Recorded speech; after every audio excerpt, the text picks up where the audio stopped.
প্রথম দুই ওভারে মাত্র ৮ রান দিয়ে প্রতিপক্ষের দুই ওপেনারকে বিদায় করলেন তাসকিন আহমেদ। আইএল টি-20 লিগে আরও একবার বোলিং নৈপুণ্য দেখালেন ঢাকা এক্সপ্রেস। এদিন তার দল শারজাহ ওয়ারিয়র্স মুখোমুখি হয় শক্তিশালী আবু ধাবি নাইট রাইডার্সের। সেখানে তাসকিনের বোলিং তোপে পড়ে অল্পতেই গুটিয়ে যায় প্রতিপক্ষের ব্যাটিং অর্ডার। তবে লো স্কোরিং ম্যাচেও লড়াই হয় হাড্ডাহাড্ডি। সেখান থেকে ম্যাচের ফলাফল এবং টাইগার পেসারের পারফরমেন্স নিয়ে বিস্তারিত জানব রিপোর্ট।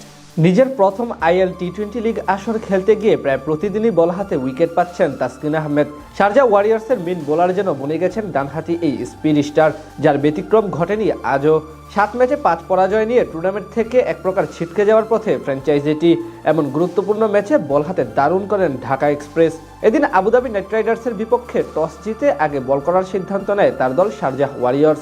বিপরীতে প্রথমে ব্যাট করতে নেমে শুরুতেই তাসকিনের তোপে পড়েন ফিল সল্ট। প্রথম 3 বল ডট দিয়ে একটি 4 হজম করলেও ষষ্ঠ ডেলিভারিতে এই ইংলিশ ব্যাটারকে দারুণভাবে বুদ্ধির ফাঁদে ফেলে ক্যাচ আউট বানিয়ে সাজঘরে ফেরান টাইগার পেসার। দ্বিতীয় ওভারে ওয়াসিম আকরামের বলে এলবিডব্লিউর ফাঁদে পড়ে আউট হন আগের ম্যাচের হাফ সেঞ্চুরিয়ান ব্রেন্ডন ম্যাককালাম। নিজের দ্বিতীয় ওভারে বল করতে এসে আবারও আবুধাবির ব্যাটিং অর্ডারে ধাক্কা দেন তাসকিন আহমেদ।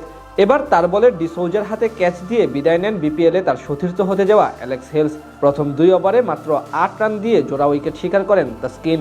পাওয়ার প্লেতে 4 উইকেট হারিয়ে কেবল 28 রান তোলে আবুধাবি নাইট রাইডার্স। দলের বিপর্যয়ে হাল ধরেন আলিশান সারাফু এবং শেরাফান রাদারফোর্ড। দুজন মিলে বেশ দেখে শুনে স্ট্রাইক রোটেট করে ব্যাট চালাতে থাকেন শারজাহ বোলারদের বিপক্ষে। 19 রান করা সারাফুকে বিদায় করে দলকে ব্রেক থ্রো এনে দেন সিকান্দার রাজা।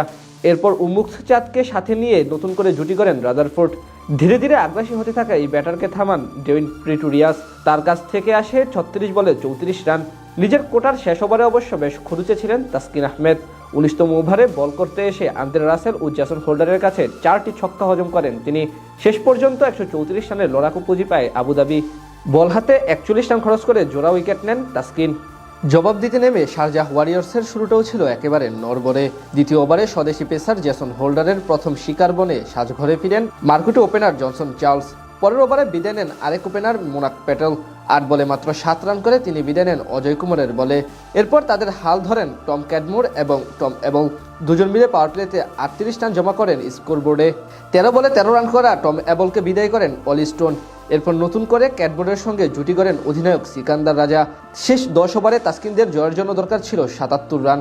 13তম ওভারে 35 বলে 30 রানের ধীরগতির ইনিংস খেলে বিদায় নেন টম ক্যাডমোর। এরপর সিকান্দার রাজার সাথে যোগ দেন জেমস র। তারা দুজন মিলে বেশ ভালোভাবে এগিয়ে নিয়ে যেতে থাকেন শারজাহ রানের চাকা। 25 বলে 28 রান করে অজয় কুমারের বলে আউট হন ক্যাপ্টেন সিকান্দার রাজা। শেষ 12 বলে তাদের দরকার ছিল 13 রান। সেখানে 19তম ওভারে মাত্র 1 রান দিয়ে 1 উইকেট নিয়ে ম্যাচ জমিয়ে তোলেন জ্যাসন হোল্ডার। এরপর শেষ ওভার বল করতে আসেন আন্দ্রে রাসেল। সেখানে তার ডিফেন্ড করতে তিনি ব্যর্থ হয়, যার সুবাদে ম্যাচ জিতে নেয় শারজাহ ওয়ারিয়র্স। টুর্নামেন্টে এটি তাদের তৃতীয় জয়।